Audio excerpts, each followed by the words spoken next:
Tengan muy buenos días todos, amados hermanos. Dios les bendiga. Les invito en esta mañana a que abran sus Biblias conmigo. Estamos en la primera carta de Juan, estamos en el capítulo 4 y los versículos de esta mañana serán del 9 al 11 en este mensaje titulado El Supremo Amor de Dios. Con reverencia, hermanos, leemos la palabra de nuestro santo Dios.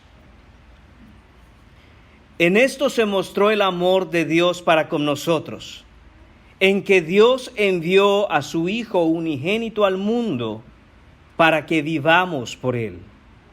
En esto consiste el amor, no en que nosotros hayamos amado a Dios, sino en que Él nos amó a nosotros y envió a su Hijo en propiciación por nuestros pecados.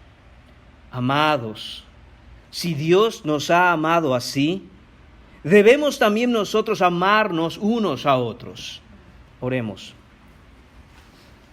Señor, te damos las gracias en esta mañana por tu misericordia. Padre, gracias por habernos convocado en este tu día, Señor, en tu Hijo Jesucristo, para estar, Señor mío, alabando tu nombre, exaltándote, adorándote con nuestro canto. Señor, te pedimos en esta mañana que te plazca, Señor, mostrarnos a tu Hijo Jesucristo. Te rogamos, Señor, en esta mañana que hagas, Señor, una realidad en nuestro ser, en nuestra vida, derramando este supremo amor que viene de ti, Señor.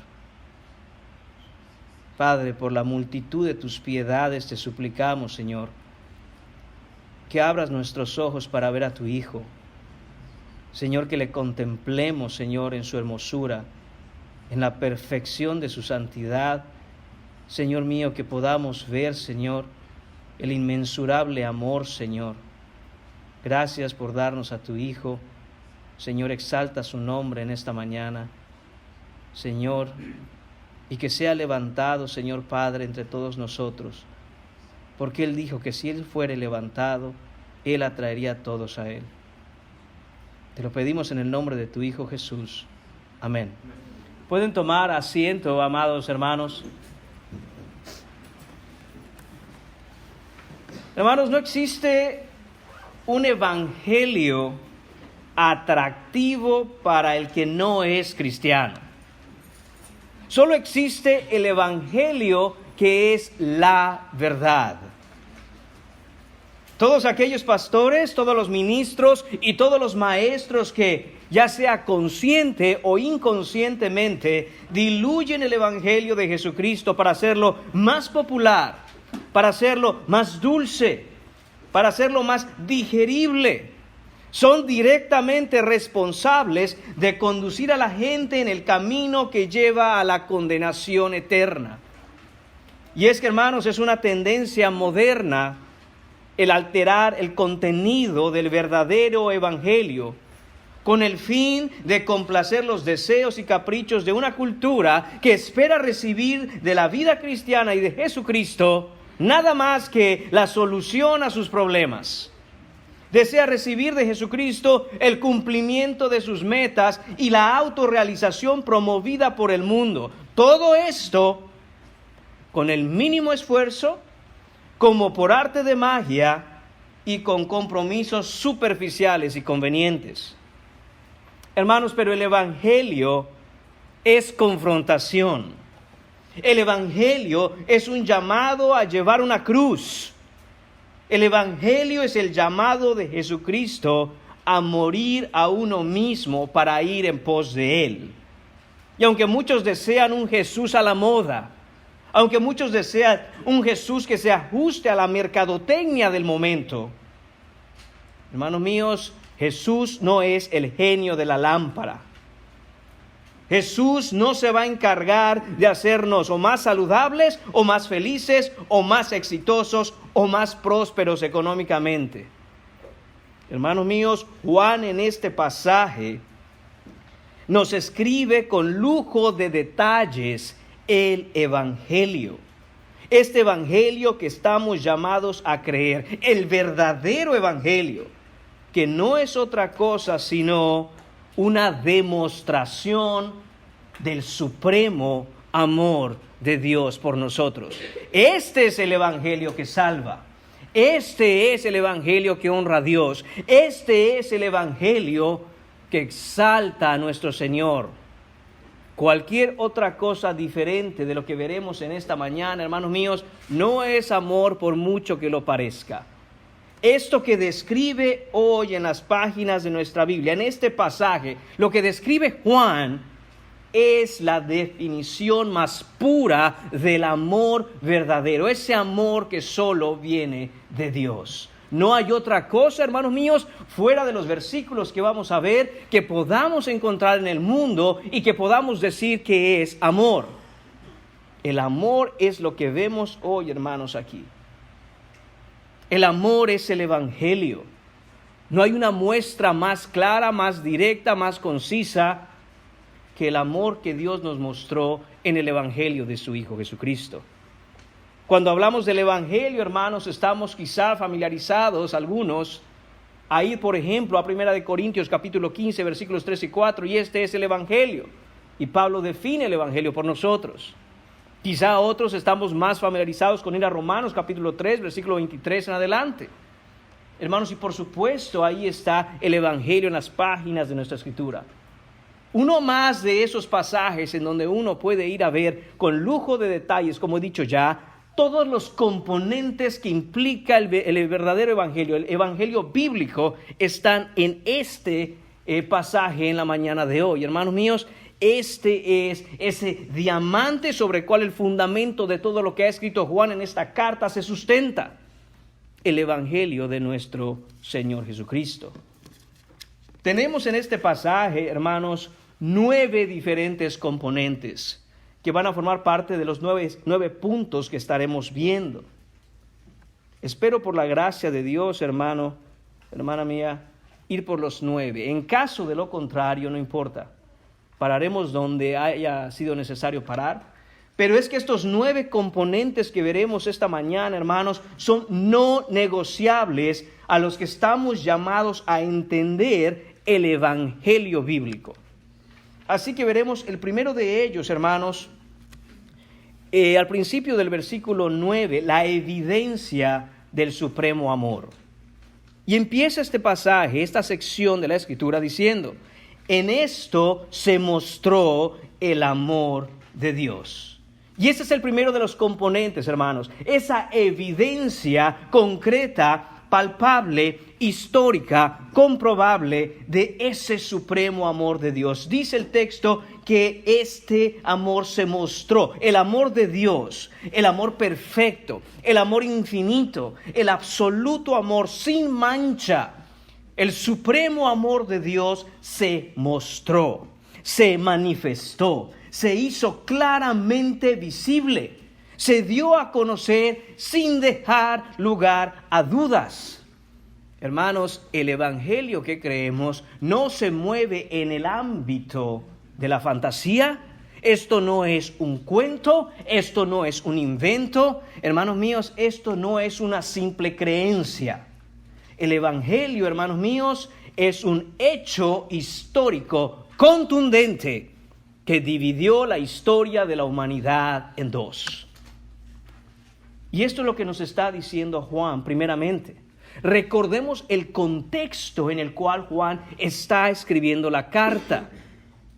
Está escribiendo la carta en medio, hermanos míos, de una situación para la iglesia en donde han infestado el cuerpo de Cristo con falsa enseñanza, específicamente la enseñanza de los gnósticos. El pueblo de Dios está confundido. El pueblo de Dios no sabe exactamente qué es la verdad y qué es un engaño. Está dudoso. Y Juan enciende la lámpara de la palabra de Dios, enciende la luz del evangelio y dice que nadie os engañe. Y ahora nos pone frente a nosotros el evangelio completo. Y la primera cosa que Juan quiere decir es: hermanos, todo lo demás es invento humano. Todo lo demás es fantasía, todo lo demás es creencia, Todo lo demás, hermanos míos, es historias que inventa la gente para apaciguar su conciencia y últimamente hacer lo que les place. Pero el supremo amor de Dios se manifestó, se mostró, fue evidente y no hay lugar a dudas. El evangelio, hermanos míos, bíblico, el evangelio que creemos, de nuevo, sustenta toda la historia humana.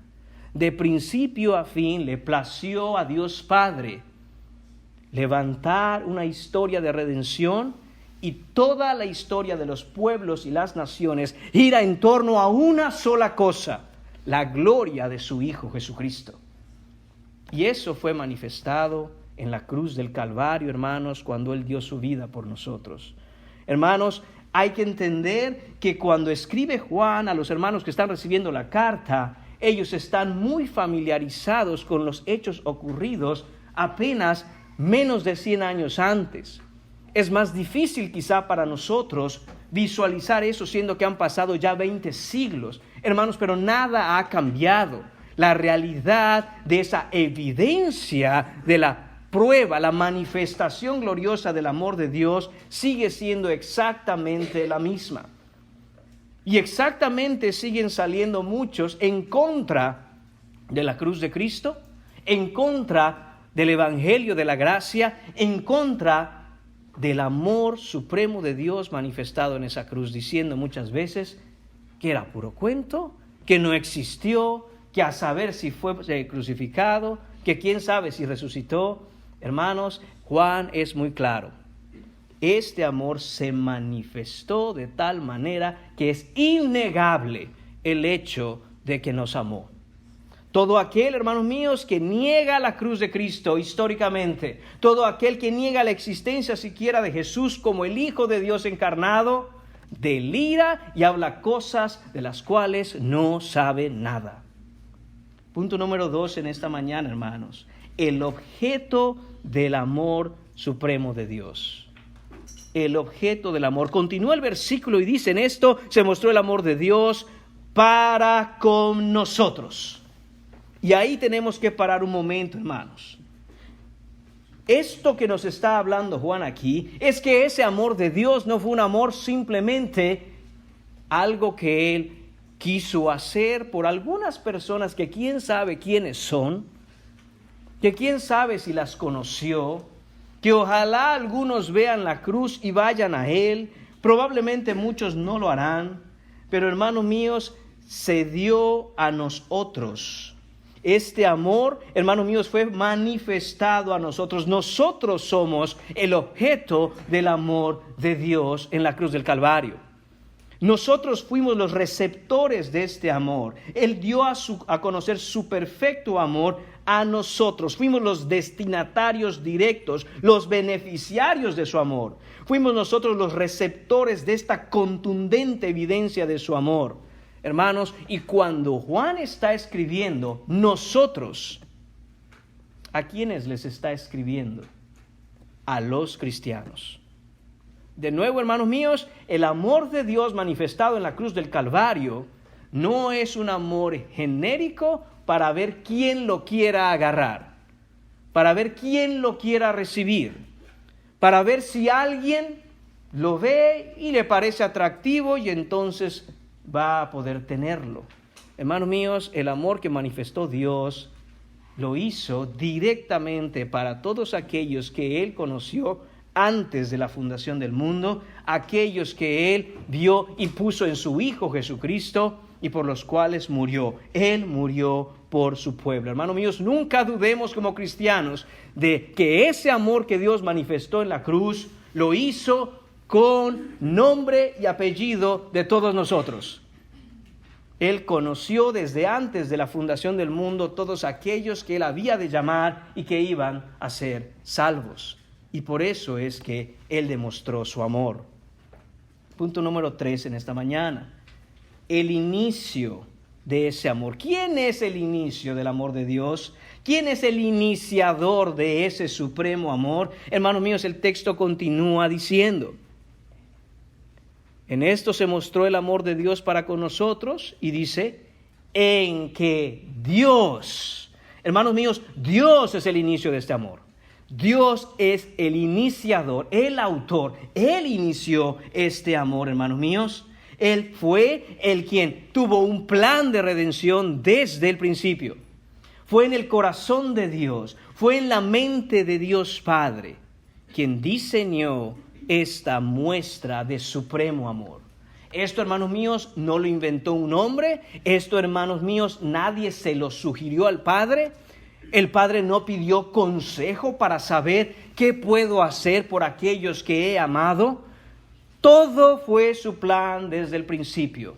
Cada cosa, hermanos míos, en esta historia de redención, desde Génesis capítulo 1, versículo 1, hasta Apocalipsis capítulo 21, versículo 22, hermanos míos, todo ha sido orquestado por Dios en su perfecto plan.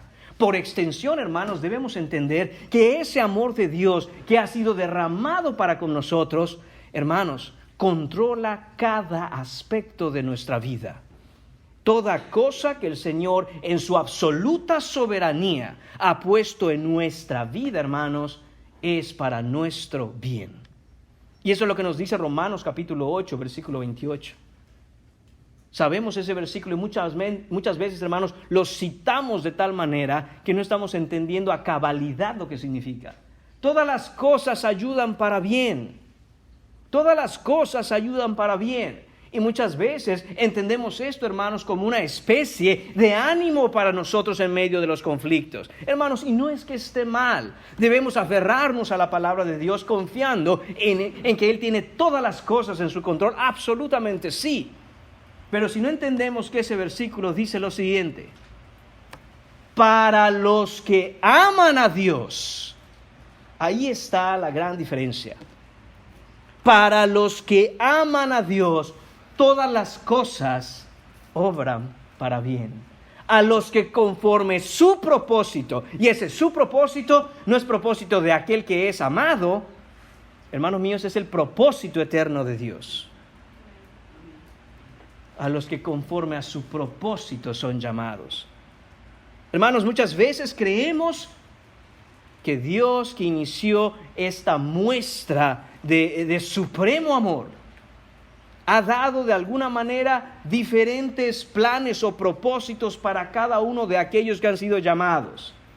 Hermanos, pero no es así. No es así. Dios tiene un solo propósito. Y ese propósito eterno que Dios en su corazón ha decidido llevar a cabo en toda la creación, en todo lo creado, hermanos míos, en los cielos, en la tierra y bajo de la tierra, es solo uno. Y es la gloria de su Hijo Jesucristo. Él nos ha incluido en ese propósito de tal manera que es para nuestro bien el levantar gloria al nombre de su Hijo Jesucristo. Entonces, hermanos míos, lo que tenemos que pensar cuando estamos pasando por algún tipo de dificultad o problema, no es cómo salgo de este problema, no es cómo salgo de esta dificultad, no es cómo salgo de esta aflicción. Hermanos míos, es preguntarnos: Señor, ¿cómo quieres tú que yo glorifique a tu Hijo mientras estoy en medio de este problema? Porque lo que vale la pena hacer es vivir para tu gloria. Eventualmente, hermanos míos, el Señor, de acuerdo a su plan y su propósito eterno en su Hijo Jesucristo, podrá, si está en su plan, sacarnos de algún problema o dificultad. Hermanos míos, hay que leer Hebreos capítulo 11 en los héroes de la fe, sobre todo la segunda parte, en donde muchos murieron a filo de espada, otros fueron aserrados, otros fueron perseguidos. Y eso, dice el Señor, son los héroes de la fe, en conjunto con nosotros que sí recibieron lo que recibieron. No hay diferencia entre uno y otro, porque al final, hermanos míos, lo que importó en ese instante es la gloria de Jesucristo. Hermanos, pero estamos muy mal acostumbrados, como sociedad, estamos muy mal acostumbrados, como cultura, a que no me gusta sufrir lo más mínimo.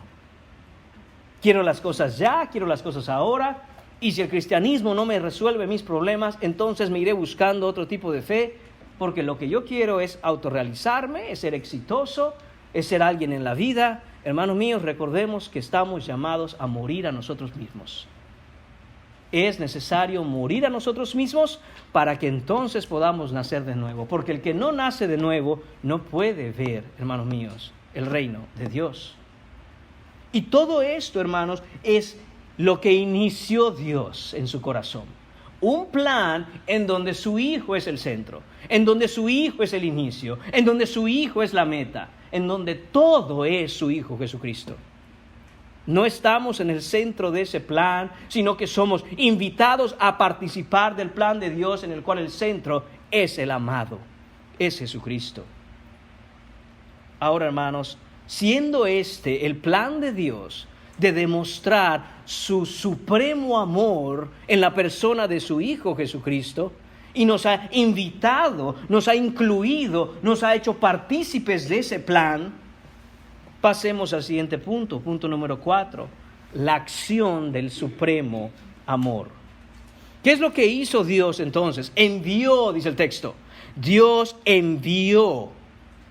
Hermanos míos, este amor de Dios, este supremo amor de Dios, no es un amor contemplativo.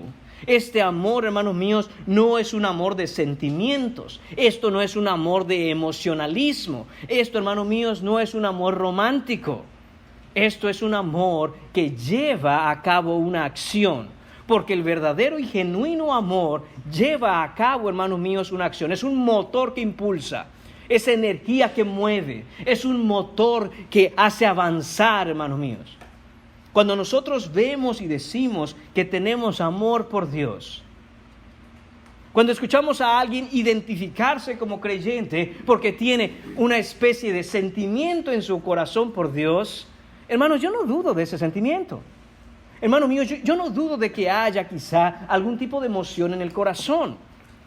El problema es que cuando eso no pasa de ser un sentimiento o una emoción, entonces tal amor es una falsificación.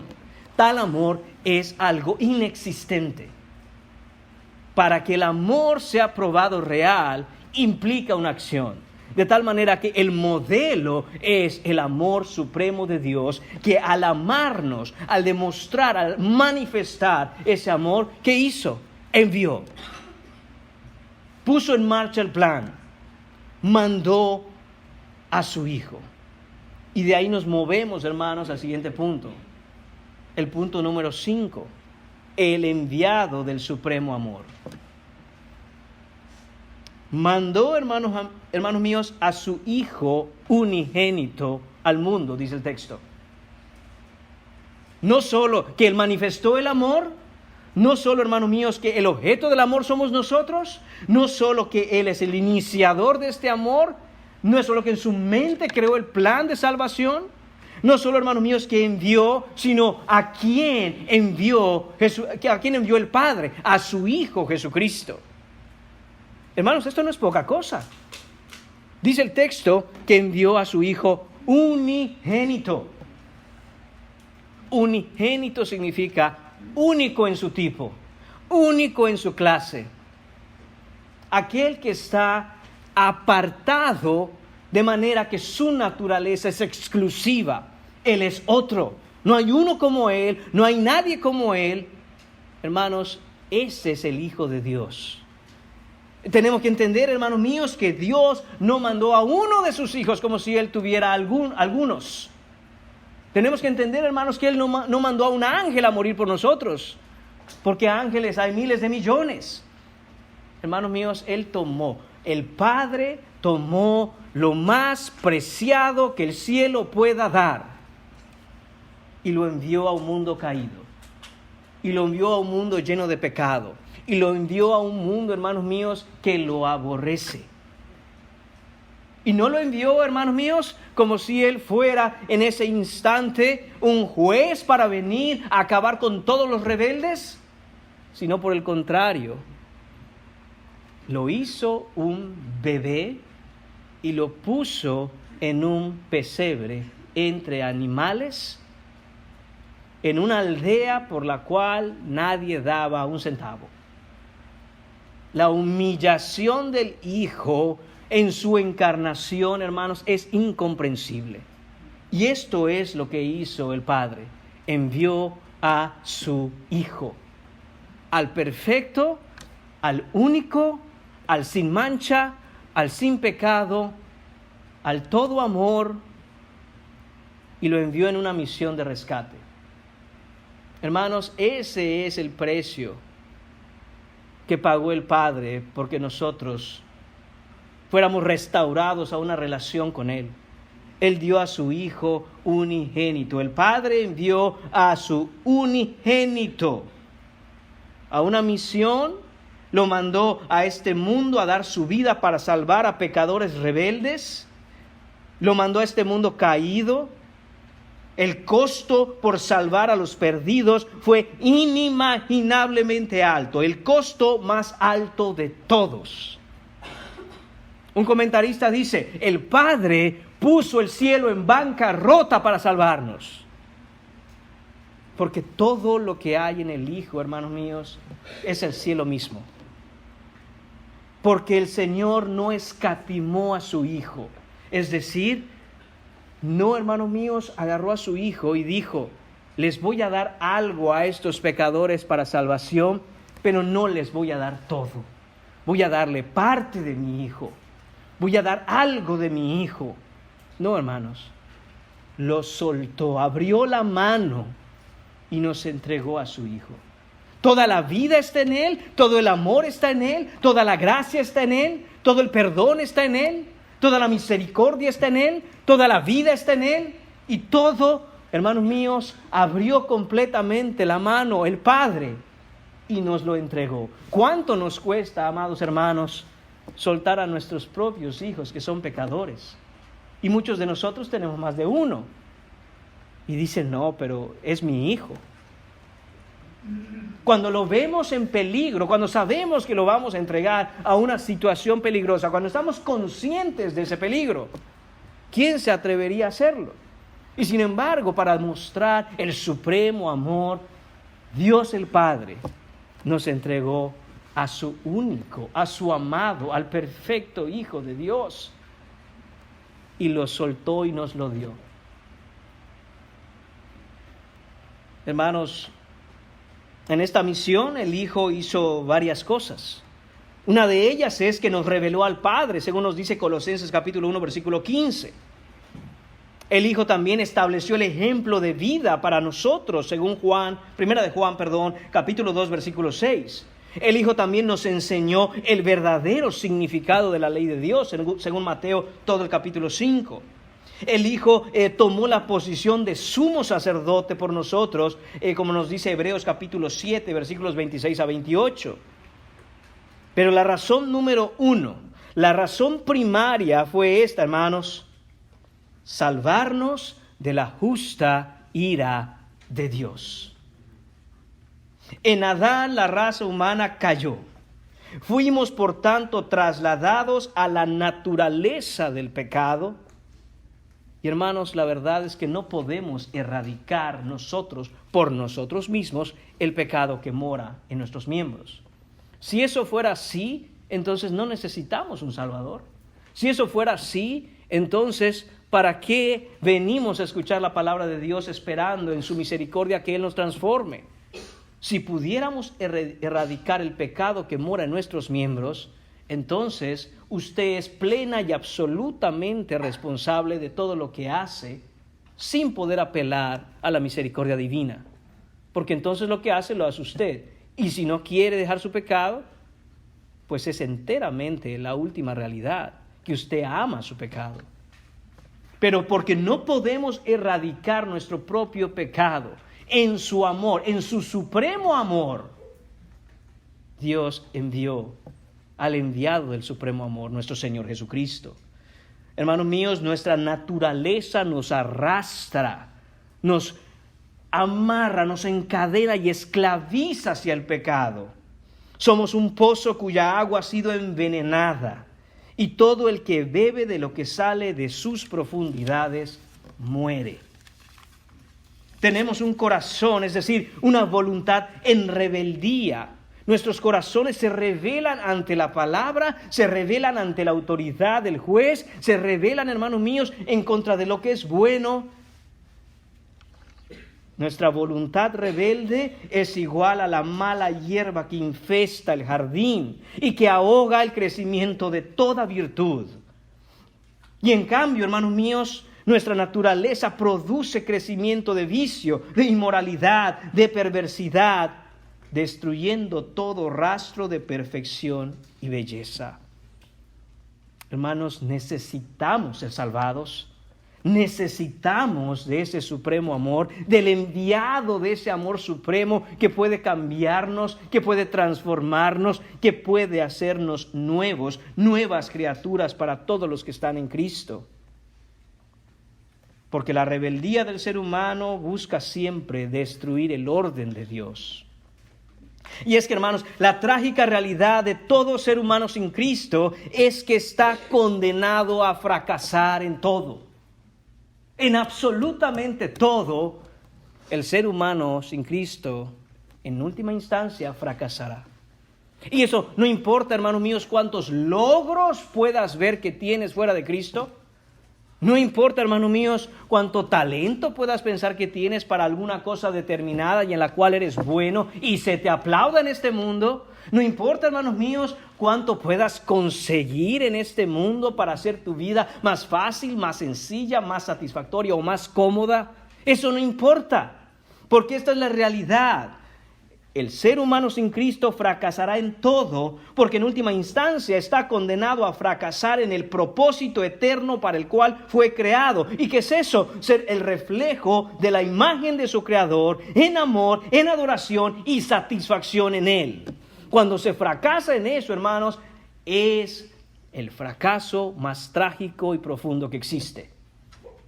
Cuando se fracasa en el propósito para el cual fuiste creado, nada más importa, nada más tiene sentido, nada más puede salvarte. El reflejo de la imagen de Dios en nosotros, el mostrar su gloria, el hacer su voluntad, el mostrar su carácter, todos los atributos de Dios, hermanos, puestos en la vida de Jesucristo para que nosotros por la fe tengamos acceso a Él y mostrar al mundo quién es Jesucristo. Eso es lo único que importa. Y hermanos, cuando este supremo amor es derramado en nosotros, entonces ahora, en respuesta a ese gran amor, como un espejo que ha sido bien pulido, reflejamos el amor de Cristo. Ese es el propósito para el cual fuimos creados. Además, debemos hacerlo en adoración, hermanos. Adoración a nuestro Señor. Y debemos tener esto ya claro, y todos deben ya saber que adorar y cantar, hermanos, son cosas diferentes. Cada que adoramos, cantamos, no necesariamente. Cada que cantamos, adoramos, eso se espera, que cuando cantemos cada domingo a nuestro Salvador, estemos adorando con nuestro canto, con esto que sale del corazón cuando entonamos los himnos que tenemos y vemos la palabra de Dios siendo expresada y cantada y queremos adorarles de esa manera. Pero hermanos míos, ¿qué es adoración? Hermanos, adoración es obediencia. Adoración es obediencia, porque la verdadera adoración surge del amor y el Señor nos dice: si me amáis, guardad mis mandamientos.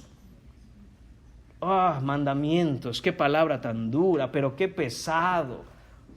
Pero yo no sé, esto es muy duro. Exactamente cuál de todos. ¿No robarás? ¿Ese te parece muy pesado? Exactamente cuál de todos. ¿No desearás la mujer de tu prójimo? ¿Es algo muy pesado? ¿Cuál, hermano? ¿No matarás? ¿Honrarás a tu padre y a tu madre? ¿Amarás a tu prójimo como a ti mismo? ¿Amarás al Señor por sobre todas las cosas? ¿Cuál exactamente es tan pesado? ¿Cuál es tan difícil? Hermanos, esta es la realidad que el Señor nos ha dicho, que cuando estamos en Él, el nuevo corazón que nosotros tenemos por la fe, cuando somos regenerados por el poder del Espíritu, Él ha dicho que Él pondrá su Espíritu en nosotros y nos hará andar en sus mandamientos y poner en obra sus estatutos. Jesús nos dice que cuando estamos en Él y tenemos vida en Él, sus mandamientos no son gravosos. Si tenemos problema con esto, hermanos, tenemos un serio problema con el fundamento de nuestro evangelio. Pues ¿qué evangelio te han predicado? Pues ¿qué evangelio dices creer? Porque esto es lo que va a hacer el Hijo de Dios. Él fue el enviado del supremo amor para que con su muerte ese amor de Dios sea derramado en nuestros corazones, transformándonos en nuevas criaturas. El hombre, hermanos míos, fuera de Cristo, el hombre polvo de la tierra como es, ha levantado su puño contra el glorioso Rey de la creación y le ha desafiado escupiéndole en la cara. ¿Cómo se ha atrevido? O para decirlo de manera más exacta y directa, ¿cómo nos atrevemos? Fuera de Cristo, hermanos míos, la mentira del pecado ha engañado al hombre, haciéndole creer que Él es muy grande y Dios es muy pequeño. ¿Qué tan pequeño dice el pecado? ¿Qué tan pequeño engaña a la serpiente diciéndonos que es Dios? Tan pequeño, hermanos, que hay quien se atreve a decir y afirma que Dios es inexistente. Esa es la conclusión lógica a la que llega todo ser humano que no tiene el Evangelio. La única razón por la cual no todos sin Cristo afirman esto es porque no le han puesto cabeza, no han pensado en ello. Pero si lo pensaran, hermanos míos, el hombre sin Cristo llega invariablemente, indiscutiblemente e indudablemente a la misma conclusión y al mismo destino. Dios debe ser inexistente entonces. En su rebeldía el hombre se convirtió, hermanos, en la sustancia misma del pecado. Del mismo modo en que Cristo es la imagen misma de la sustancia del Padre, el hombre pecador sin Cristo es la sustancia del pecado. La ideología, las ideas, los conceptos, los planes de Satanás pasan del estado abstracto en su mente a una acción concreta en nuestra vida y en nuestro mundo a través, hermanos míos, de hombres pecadores que no tienen a Cristo. Mientras que el plan redentor de Dios y la obra de Jesucristo pasa de ser una simple idea abstracta, algo general, algo espiritual, a obras concretas y acciones directas, claras, evidentes a través de los hijos de Dios. Y eso es lo que tenemos que entender, hermanos. Por esta razón el Dios Santo, Dios Padre, envió a su Hijo Jesucristo. Él fue el enviado, Jesucristo, para revertir todas las cosas, para deshacer las obras del diablo. Pero todo aquel que no está en Él, hermanos, lo único que queda es la condenación. No hay paz para los impíos, dice el Señor. Pero gracias a Dios que en su supremo amor, en este enviado del supremo amor que es su Hijo, su unigénito, el perfecto en todo, en quien el Padre se complace, lo puso en una cruz, tomando nuestro lugar, lo molió por nuestros pecados, en vez de aniquilarnos a nosotros. Y con su muerte, entonces ahora hemos muerto con Él, para que en su resurrección yo ya haya sido resucitado en Él. Esto es lo que quiere que veamos, hermanos míos, Juan aquí. Esos elementos no negociables, los componentes que no podemos dejar fuera cuando hablamos del Evangelio. Punto número 6 en esta mañana. El efecto del supremo amor de Dios. No solo dice que en esto se mostró el amor de Dios para con nosotros, en que Dios envió a su Hijo unigénito al mundo, pero note cómo termina el versículo 9. Para que vivamos por Él. Para que vivamos por Él, hermanos. Usted ya debe estar familiarizado con lo que voy a decir. Para es una preposición que implica un propósito. Todo esto que hemos hablado, toda esa manifestación, la evidencia del supremo amor de Dios, que nosotros hayamos sido el objeto de ese amor, que Él haya sido el iniciador de este amor, que Él haya llevado a efecto una acción de ese amor, enviando a su Hijo, al enviado del supremo amor. Todo esto, ¿para qué, hermanos? ¿Para qué? para que yo pueda vivir tranquilo siguiendo mi vida porque ya me puse la vacuna del Evangelio, para yo decir, ok, ya creí en eso, sí, ya lo escuché, continuaré con mi vida ahora, qué bueno que ya no voy al infierno, que ahora me voy para el cielo, y pues continuaré con mi vida. Hermanos, no. Un componente que tristemente poco se enfatiza en la modernidad del evangelicalismo de hoy es esto, y es para que vivamos por Él. Para que vivamos por Él. El efecto, lo que produce este supremo amor, es vida. Es lo primero que tenemos que entender. Lo primero que produce el Evangelio en alguien que lo cree es vida. Ha pasado de muerte a vida.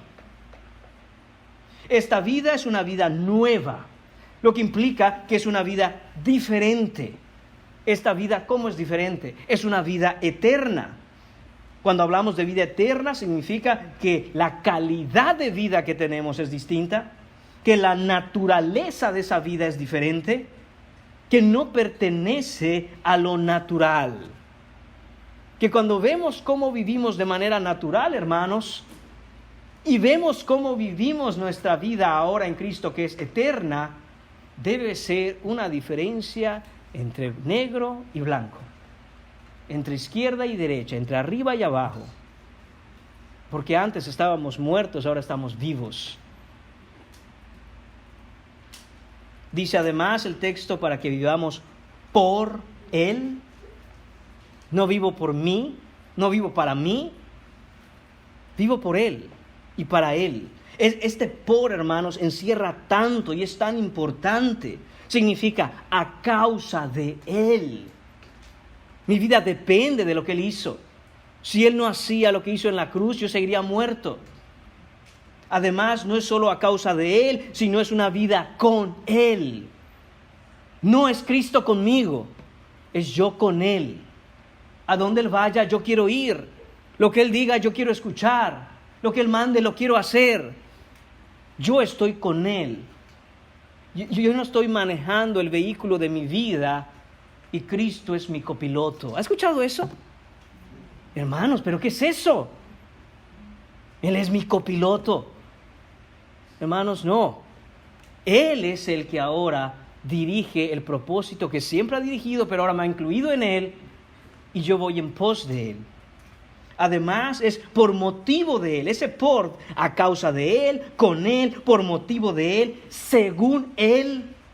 Él me dice si mi vida está ajustándose al propósito eterno que Él tiene. Él me dice, corrige. Él me dice, no es ahí. Él me dice, deje eso. Él me dice, realidad eterna. ¿Por qué preocuparse de lo que es temporal? Hermanos, una cosa nunca he entendido. Y es que, por poner un ejemplo, hay gente que se dedica a jugar juegos de video. Y entonces, conforme uno va ganando puntos o lo que haya que ganar en ese juego de video, va acumulando dinero o monedas o qué sé yo, dependiendo del juego. ¿Y cuál es el punto? Que con ese dinero luego tú puedes comprar accesorios para tu personaje, desbloquear mundos y no sé qué tanta cosa. Pero ¿saben qué han hecho las compañías de juegos de video que son muy inteligentes al ver cómo manipulan a la gente? Bueno, si no has podido tener cierta cantidad o ahorrar ganando cierta cantidad de monedas, las puedes comprar. Solo metes tu tarjeta, tú compras la cantidad de monedas y ya. Y esta gente viciosa y adicta que no se puede despegar de tus juegos de video, hermanos, ¿estamos viendo lo que está haciendo?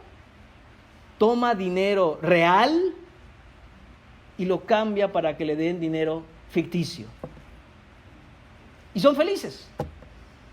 Hermanos, eso es exactamente lo mismo que hace una persona que se dedica en cuerpo y alma, hermanos, y pone su talento, su tiempo, su esfuerzo, sus ganas en cosas que son temporales y que no tienen ningún tipo de peso en la eternidad. ¿Para qué lo estás haciendo? ¿Para qué pierdes el tiempo en esas cosas? La vida que Dios te dio no es tuya, es de Él. Y Él te va a demandar cómo estás empleando ese tiempo, cómo estás empleando esa vida. Y cuando regrese y diga, ¿dónde está mi ganancia de los talentos que te di? ¿Qué vas a decir? Oh, yo sabía que te ibas a molestar, los enterré. Siervo malo. Sabías que yo era así. Y ni siquiera se te ocurrió ponerlo en el banco para cuando yo regresara a tener intereses. Quítenle lo que tiene y dénselo al que tiene más, y a él amárrenlo, échenlo fuera. Ahí es el lloro y el crujir de dientes. Hermano, a esto tenemos que llegar. Lo que vemos aquí, hermanos míos, es que toda la vida, ese efecto del supremo amor, toda la vida de Jesucristo en uno, tiene que ocasionar, tiene que causar, un efecto tiene que haber, y ese efecto es vivir por Él, a causa de Él, con Él, por motivo de Él, según Él, para Él, ante Él, bajo Él, y sobre todo, en Él. Porque somos constituidos ahora en su Hijo, hijos adoptivos de Dios. Hermanos, ¿cuántos hijos tiene Dios? ¿Se han hecho esa pregunta? ¿Cuántos hijos tiene Dios? Hermanos, tiene uno, su unigénito. Hermano, ¿y nosotros no somos hijos de Dios? Porque Juan precisamente en el capítulo 1 dice que todos los que le recibieron se les fue dado potestad de ser hechos hijos de Dios. Amén, hermanos. Pero nunca debemos olvidar que fuimos adoptados. Hijo natural, de su misma naturaleza, de su misma esencia, igual que Dios Padre, solo hay uno, y es Jesucristo. Y en su amor Él nos incluye en su Hijo, nos pone en su Hijo, nos injerta en su Hijo, dice la Escritura. Él es el olivo, y Él nos pone como un injerto para vivir dependiendo de Él. El Evangelio, hermanos míos, no es un evento, no es un acontecimiento, no es algo simplemente histórico que ocurrió. Es algo histórico que ocurrió en la cruz, y eso prueba, eso es evidencia de ese supremo amor de Dios, pero no es algo, hermanos míos, que se llevó a cabo como un evento que finalizó. Ahí es donde inició. Ahí es donde vemos en la cruz la manifestación de todos los atributos de Dios por los cuales Jesucristo nos llama a participar de la vida que Él tiene con su Padre. Hermanos, esto es lo que es trágico en nuestros días. Que no entendemos qué significa que ahora que somos salvos, el efecto de creer el Evangelio es tener vida en Jesucristo. Y cuando digo que no lo entendemos, hermanos, no quiere decir que nunca lo hemos escuchado. Hemos escuchado que ahora vivimos en Él, que ahora vivimos por Él. Hermanos, pero tenemos que llevar esto a sus últimas consecuencias. Verdaderamente estás viviendo en Él. Este amor, hermanos míos, el efecto de este amor produce en el creyente esa vida de amor a Él en obediencia, de vida en Él por su nombre. Déjenme ponerles un ejemplo. ¿Se han preguntado qué siente Dios cuando venimos cada domingo y cantamos y le alabamos y le adoramos con nuestro canto? Hermanos, una cosa hay que tener clara. El Señor se agrada y vive en la alabanza de su pueblo. Pero también es cierto que hay muchos a los que Dios les diría: de labios me adoras, pero tu corazón está lejos de mí. Y eso es un grave problema. Porque muchos, hermanos míos, estando aquí y aún cantando las alabanzas que se cantan y aún escuchando la predicación, tienen un corazón lejos de Dios. Y como nos dice Jeremías capítulo 2, versículo 13, 2 males ha hecho mi pueblo. ¿Sabe cuáles son esos 2 males? Dice: me dejaron a mí y cavaron para sí cisternas que no retienen agua. Han dejado a Dios, la fuente de agua viva, por sustitutos, por cosas que aparentan piedad, por cosas que satisfacen la carne, por cosas, hermanos míos, que en fachada tienen una apariencia de cristianismo, de cristiandad, de fe. Pero ¿qué hay, hermanos míos, cuando las puertas están cerradas?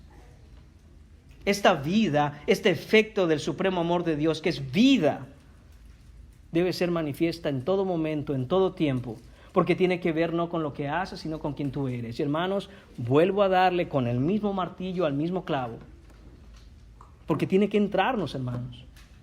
Es quien tú eres en Cristo Jesús. Es quien tú eres. Porque si nosotros garantizamos la realidad de la vida cristiana, entonces ya no importa lo que hagamos. ¿Qué vemos al Señor Jesucristo decir, hermanos, a estos hombres, a estos muchos que vendrán, dice el Señor, y dirán, Señor, Señor? Mateo capítulo 7. Pero si en tu nombre echamos fuera demonios, en tu nombre hicimos esto, en tu nombre ejecutamos milagros. Y dice el Señor, apartaos de mí, hacedores de maldad, yo nunca os conocí. ¿Cómo es posible que Cristo nos está diciendo que Él mismo les dirá, no importa cuánto me hayan servido o hayan pensado que me sirven, yo no les conocí?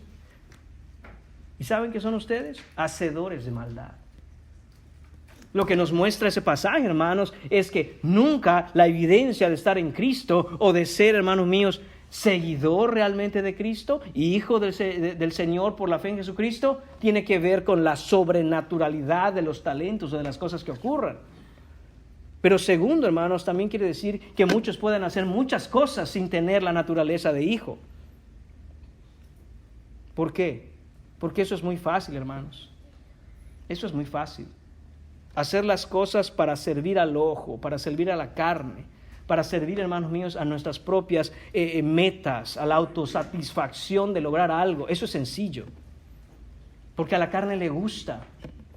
El problema, hermanos, es cuando decimos, no, nada de eso. Niégate a ti mismo, muere y haz lo que la palabra de Dios manda. El problema es cuando le decimos al hombre, tú tienes que amar a tu esposa como Cristo amó a la iglesia, que se entregó y dio su vida por ella. Tú ya no tienes vida, hombre. Tu vida es tu esposa primeramente y tu familia. Dedícate a ella, dedícate a ellos.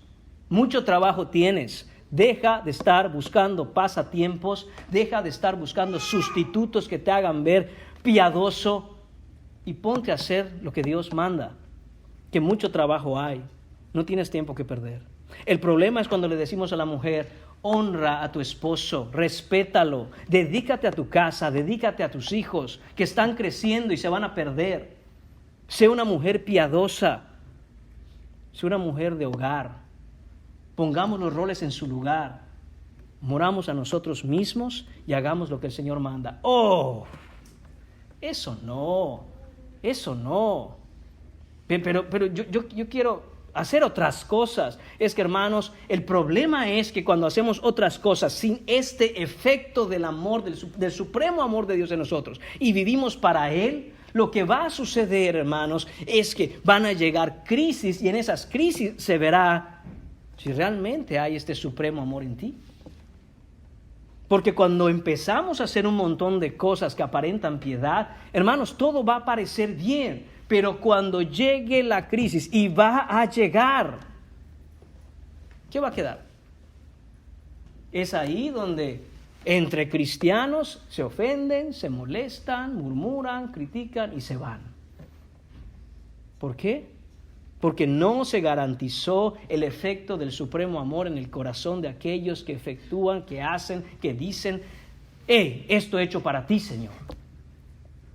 Y hermanos, esto es de peligro, de mucho peligro. Gálatas capítulo 2, en el versículo 20, nos dice lo siguiente: con Cristo estoy juntamente crucificado, y ya no vivo yo, mas vive Cristo en mí, y lo que ahora vivo en la carne, lo vivo en la fe del Hijo de Dios, el cual me amó y se entregó a sí mismo por mí. Lo que está diciéndonos Juan en su primera carta en este versículo que estamos tratando, que es el final del versículo 9, hermanos, es lo que nos explica Pablo en Gálatas capítulo 2, versículo 20. Con Cristo estoy, ¿qué cosa dice, hermanos? Juntamente crucificado. Se nos hace ya familiar escuchar la cruz, escuchar la crucifixión. Empieza a perder esencia y peso de significado cuando lo escuchamos, hermanos, porque lo hemos escuchado tanto. Pero tenemos que entender qué significó para los hermanos que recibieron la carta y escucharon: con Cristo estoy juntamente crucificado. ¿Usted sabe para qué es una cruz? ¿Cuál es el propósito de una cruz? ¿Colgársela en el pecho para decir que soy cristiano? ¿Ponerla en la decoración de una camiseta para que vean que soy cristiano? Porque para eso se usa la cruz ahora. Digo, hermanos, no es que esté mal, el problema es cuando eso no tiene ningún significado real. Hermanos, la cruz era, el propósito único de una cruz era matar un hombre. Después de haber sido condenado como culpable, se clavaba en la cruz. ¿Y cuándo lo bajaban de ahí? Cuando moría. Entonces, cuando se hacía una crucifixión, la persona encargada del gobierno para quitar a los hombres de la cruz, decían a los centuriones o a los encargados de esto: vayan y vean si ya se murió. Iban, y si no se había muerto, lo dejaban ahí. ¿Hasta cuándo? Hasta que muera. Eso es lo que vemos también en la crucifixión de nuestro Señor Jesucristo. Siendo que iba a ser el día de reposo para los judíos, decían: no lo podemos tener ahí. Vayan a ver si ya se murió. Y se sorprende Pilato que haya muerto. Los otros no, les quiebran las piernas, por si acaso atraviesan a nuestro Señor Jesucristo. Pero el punto es que nadie se baja de la cruz hasta que muere. Y cuando vemos en este texto, hermanos míos, que con Cristo estoy juntamente crucificado y ya no vivo yo, hermanos, nosotros pensamos que la cruz es una probadita, que es acercarnos a tocarla y decir: yo te voy a seguir, Jesús, aquí estoy tocando la cruz, estoy al pie de la cruz tocándola. Y no queremos morir. Y si alguien se atreve a subirse, dice: que me bajen ya, esto ha sido suficiente. Y hermanos, así pueden haber personas que están coqueteando, que están alrededor de la cruz, que están cerca de la cruz, pero no quieren morir, no están dispuestos a morir. Y hermanos, si no morimos a nosotros mismos, entonces el efecto de la vida de ese supremo amor es imposible que sea manifiesto en nosotros.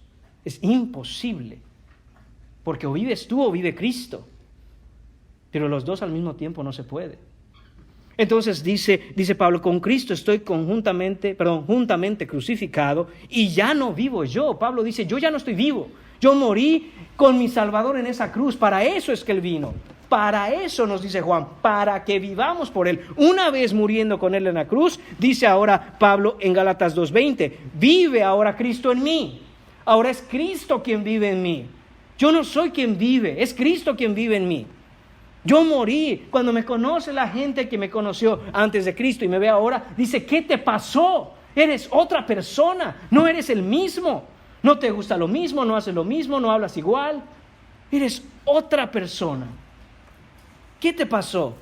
La respuesta es: fui crucificado con Cristo Jesús y ya no vivo yo, mas Cristo vive en mí. Y ahora lo que hace Cristo quiero hacer, lo que piensa Cristo quiero pensar, lo que me diga Cristo quiero seguir. Es Cristo y es Cristo. Dice más Pablo aquí, dice: y ahora lo que vivo en la carne, lo vivo en la fe del Hijo de Dios.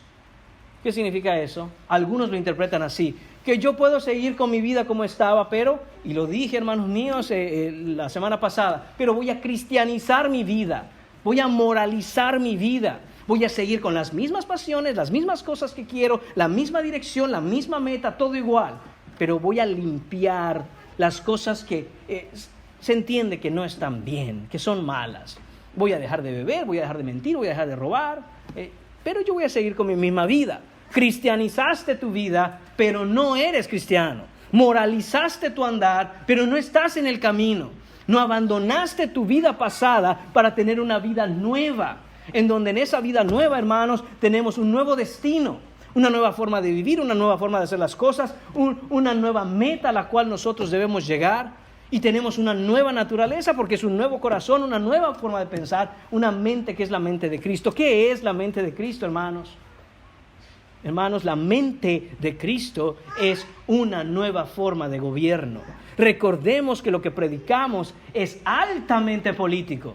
No nos metemos en política ni predicamos política, pero si no entendemos que estamos haciendo la proclamación y declaración de un reino que tiene un rey y que gobierna, hermano, no sabemos que estamos predicando. Y ese nuevo reino que ha llegado, ese rey que gobierna ese reino, gobierna ¿cómo? Con su mente que ha puesto en la mente de los cristianos. La mente de Cristo, tener la mente de Cristo es una forma de gobierno. Y eso es lo que predicamos. Por eso en los lugares donde, hermanos míos, se predica la verdad fielmente y en los países donde se ha identificado la realidad de esta predicación, los cristianos son perseguidos, encarcelados, muertos, porque los gobernantes de estas naciones reconocen y ven claramente, estos predican un reino, estos predican un rey y estos no me obedecen, pero obedecen a aquel que declaran como rey.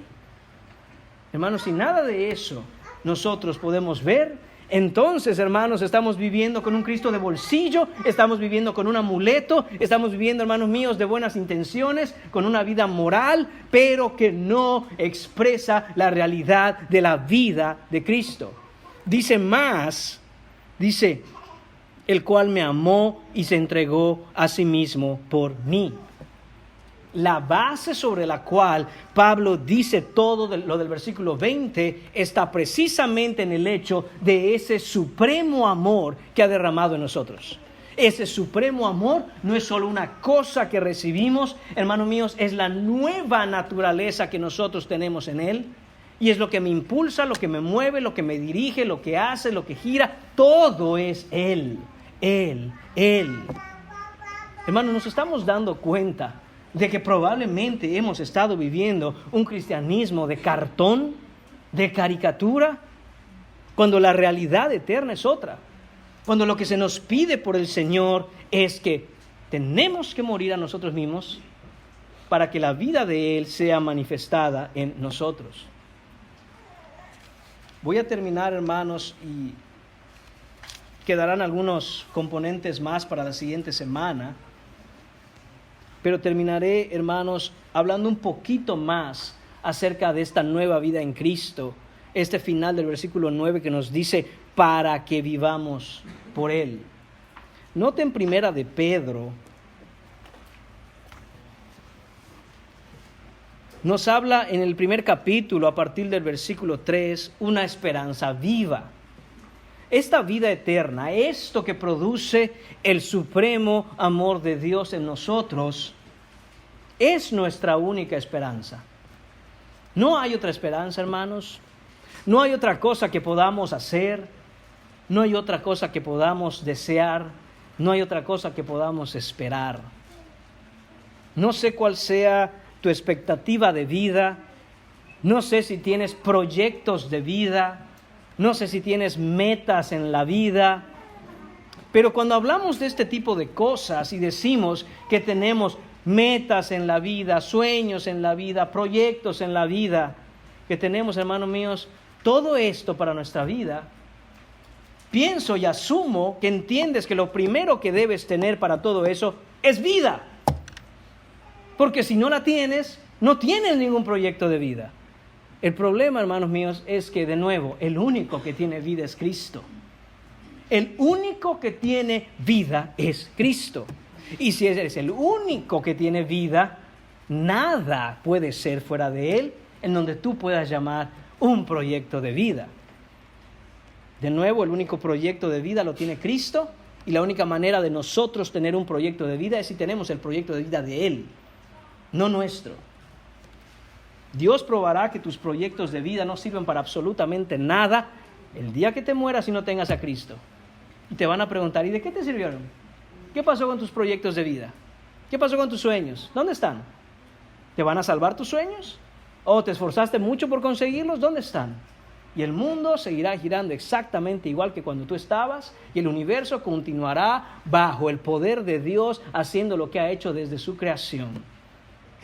Hermanos, pero lo que nos dice Pedro aquí con esto de la nueva vida en Cristo, es que Él es nuestra única esperanza. Dice: bendito el Dios y Padre de nuestro Señor Jesucristo, que según su grande misericordia, esta es otra manera de decir, hermanos míos, su supremo amor, solo por su amor, dice, nos hizo, ¿qué cosa? Renacer, una nueva vida, renacer para una esperanza viva.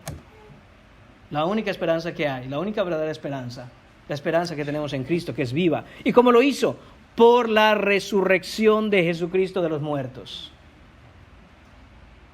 Hermanos, si Cristo no nos resucita como Él resucitó de los muertos, no tenemos nada.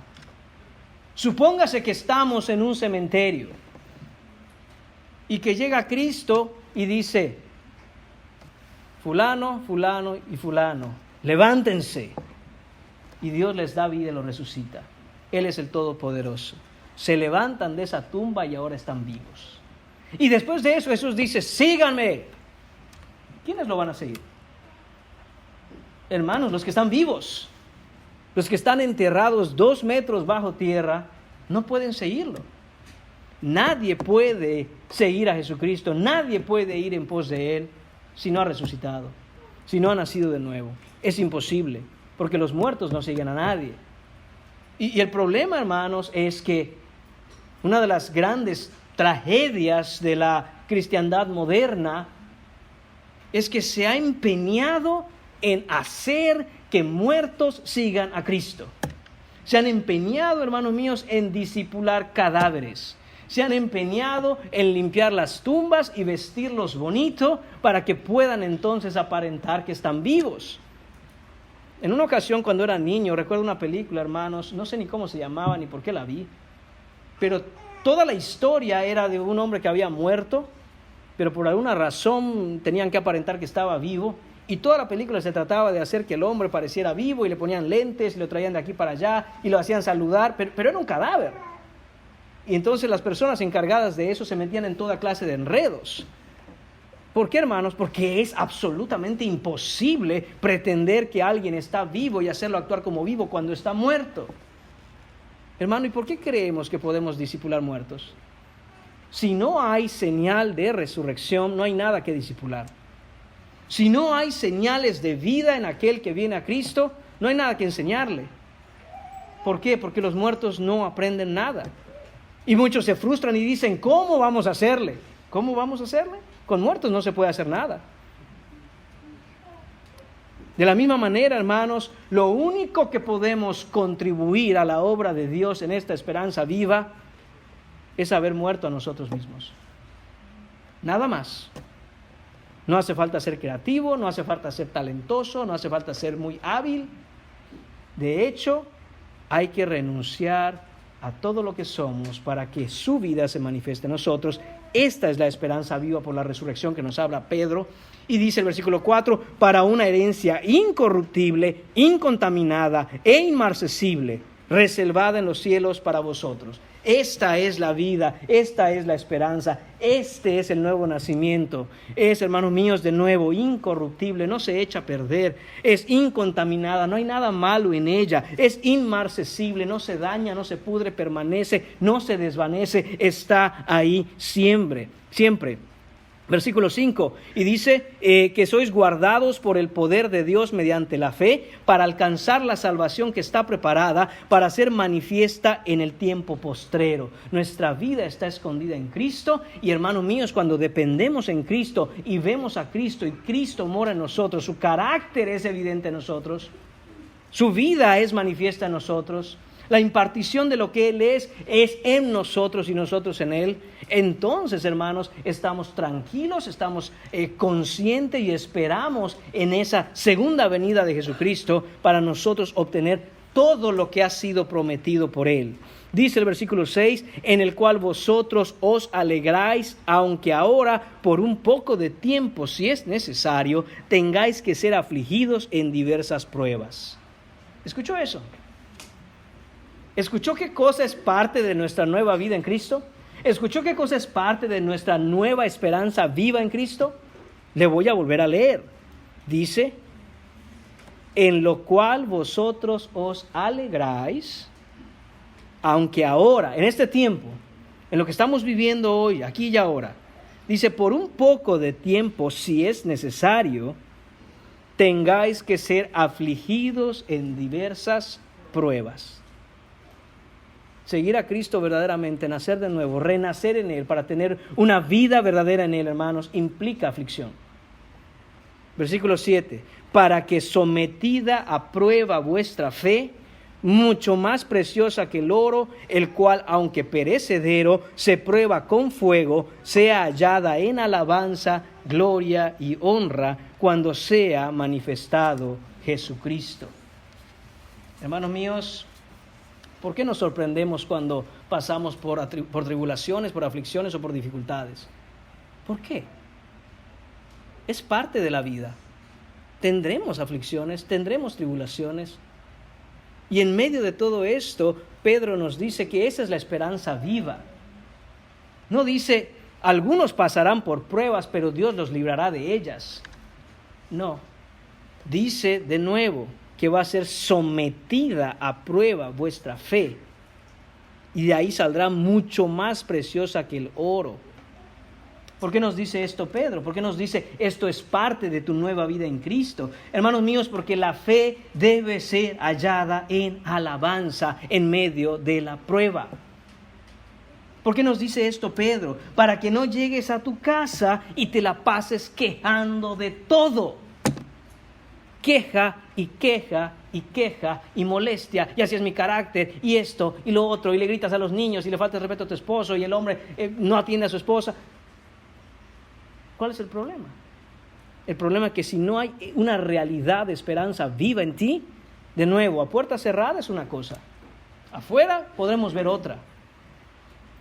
Y tú puedes engañar a todo el mundo, pero a Dios no le engañas y a ti no te engañas. Si esta esperanza viva no hay en uno, hermanos, si no entendemos que la aflicción, la tribulación y las dificultades son parte de nuestra fe, hermanos, una cosa es decir tener fe. Otra cosa es ejercitar esa fe. ¿Sabes dónde se ejercita la fe? ¿Sabes cuál es el gimnasio de la fe? Pruebas, problemas, dificultades, conflictos, ofensas. Si nada más se te toca de una manera que no te gusta y explotas y tienes un mal carácter, ahí está tu fe. Contémplala. Esa es tu esperanza viva. O sea que es inexistente. Hermanos, la esperanza viva a la cual el Señor nos llama de nuevo, repito, y voy a seguir repitiendo esto el próximo domingo, es la manifestación evidente de la vida de Jesucristo en nosotros. El supremo amor de Dios es manifestado en el corazón del nuevo creyente de tal forma que ya no vivo yo, sino Cristo vive en mí. Sin eso, hermanos, nada más importa. Nada más importa, hermanos. Que te aplaudan afuera de casa, no importa. Que te den reconocimientos fuera de casa, no importa. Que ganes mucho dinero en el trabajo, no importa. Que todos te vean como, wow, qué servicial, no importa. Lo que importa primera y primariamente es si esta realidad de una esperanza viva está en ti. Esto es lo que verdaderamente importa. Como dije, hermanos, voy a hacer nada más un resumen de hasta dónde llegamos hoy. Hoy cubrimos el versículo 9, teníamos la intención de cubrir también el 10 y el 11, pero lo que hemos visto hasta ahora, hermanos, es, recuerde, todo el evangelio de principio a fin presentado por Juan en los versículos 9, 10 y 11. Hoy vimos que el amor de Dios se mostró, la evidencia del amor, el supremo amor. Vimos que fue para con nosotros, esto es, nosotros somos el objeto de ese amor. Vimos que Dios es el iniciador de este amor, que envió a su Hijo, hay una acción del amor. ¿A quién envió? A su Hijo unigénito, Él es el enviado del amor. Y vimos ahora, hermanos míos, el efecto del supremo amor. Una esperanza viva en Él, una realidad de la vida de Cristo en uno, un carácter transformado por el Evangelio. Hermanos, esto hasta ahora es lo que hemos cubierto con respecto a esos 9 componentes del Evangelio. Si nosotros no estamos en este Evangelio, hermanos, es necesario que entreguemos nuestra vida al Señor, que nos postremos ante Él, que nos arrepintamos de nuestros pecados, hermanos, que abandonemos nuestra antigua vida y le pidamos al Señor una nueva vida en Él. Hermanos, que nuestros ojos sean abiertos a ver a Jesucristo, no a ver, hermanos míos, a una religión de obras muertas. La religión de obras muertas, hermanos, puede darse en cualquier lugar, en cualquier momento. No es lo que buscamos, no es lo que queremos. Queremos vivir, queremos vida en Jesucristo, queremos una esperanza viva en Jesucristo, queremos fruto del Espíritu Santo en nosotros, queremos ese carácter perfecto del amado Jesucristo. Eso es lo único, hermanos míos, que podemos desear, anhelar y querer, porque es lo único que tenemos, es lo único que necesitamos. Sin eso, hermanos, no importa nada. Va a llegar el día de nuestra muerte, y como todos seremos cadáveres y moriremos, y sin Cristo, hermanos, acabaremos en condenación. Hermanos, que sea hoy el día que pongamos nuestra fe en Jesucristo, que vengamos verdaderamente a Él, y sin importar las situaciones y condiciones que nos rodeen, que nuestro corazón le pertenezca. Oremos. Señor y Padre, te damos las gracias, Señor mío, porque demostraste este supremo amor, Señor. Lo hiciste claro, lo hiciste directo, Señor, sin lugar a dudas, por nosotros, Señor. No fue algo sentimental de tu parte, Señor, sino que lo hiciste, Señor, patente, en una acción concreta, Padre, y nos diste, Señor, no algo del cielo, todo el cielo nos diste en Jesucristo. Señor, que ahora el efecto de haber recibido ese supremo amor, Señor mío, sea una realidad en nuestra vida. Señor mío, que sea una verdad, Señor mío, innegable para todos los que nos rodean, comenzando con los que están más cerca a nosotros, nuestra familia. Señor, perdónanos y ten misericordia por la multitud de tus piedades, de que, Señor, no llenamos los zapatos, de que, Señor, el camino es largo y muy angosto. Padre, que dependamos siempre en ti y que, Señor, hagas una obra en nuestra congregación por misericordia, Señor. Te lo pedimos en el nombre de tu Hijo Jesucristo. Amén.